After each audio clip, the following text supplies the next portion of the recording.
जब भी मुझसे पूछा जाता है कि जो ऑटिज़म स्पेक्ट्रम डिसऑर्डर है, इसमें ख़ास तौर पर जो बच्चे इन्वॉल्व होते हैं, उनको कैसे डील किया जाए या उनको कैसे ट्रीट किया जाए, किस तरह मैनेज किया जाए, तो मैं हमेशा ये बात करता हूँ कि जो ऑटिज़म स्पेसिफ़िक न्यूरो डिसऑर्डर के बच्चे हैं, उनको ट्रीट करने के लिए पहले तो आपको ये समझना होगा कि ये एक स्पेशल कैटेगरी है।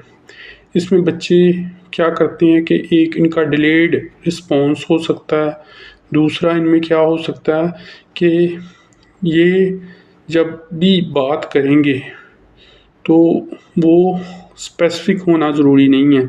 यानी ये बात तो करेंगे, लेकिन हो सकता है इनिशियली आपको समझ ना आए, लेकिन उसके पीछे जो मतलब है, उसको अगर आपने समझ लिया, तो ये बच्चों की ज़िंदगी आपके साथ एक तो बहुत बेहतर हो जाएगी और दूसरा उन बच्चों के लिए आसानी हो जाएगी।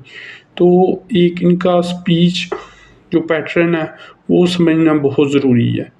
तीसरा इसमें ये बात आपने ज़हन में रखना है कि ये बेसिकली किसी एक स्पेसिफ़िक स्किल में या किसी एक स्पेसिफ़िक फ़ील्ड में बहुत ज़्यादा ब्राइट हो सकते हैं। शायद ये बात पहले भी मैंने अपनी किसी वीडियो में बताई होगी कि बहुत सी ऐसी फ़ेमस एग्ज़ाम्पल्स हैं ऑटिज़म की that has actually shined a lot.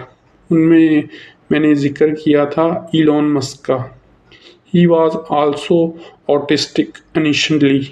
तो आप देख लें, he is one of the biggest billionaire of the world. दूसरा इसमें क्या है कि बच्चे जब भी डिलेड रिस्पॉन्स शो करते हैं, तो उसमें आपने उनसे तंग नहीं पड़ना या उनसे परेशान नहीं होना, बल्कि ये उनका पैटर्न ऑफ स्पीच होगा, तो आपने इसे नॉर्मलाइज़ करना है। तो इस तरह बेसिकली आप इन बच्चों के साथ चल सकते हैं। बस यही है कि वो डिलेड रिस्पॉन्स, डिलेड स्पीच और delayed span of time related to any activity हो सकता है, लेकिन उनमें ब्राइटनेस भी होती है। कुछ म्यूज़िक में अच्छे होते हैं, कुछ ड्राइंग में अच्छे होते हैं, कुछ मैथ्स में अच्छे होते हैं, कुछ क्या करते हैं कि एक स्पेसिफ़िक स्किल में बहुत ज़्यादा एक्सेल कर जाते हैं। तो इस हवाले से आप इस चीज़ को मद्देनज़र रखें। Thank you.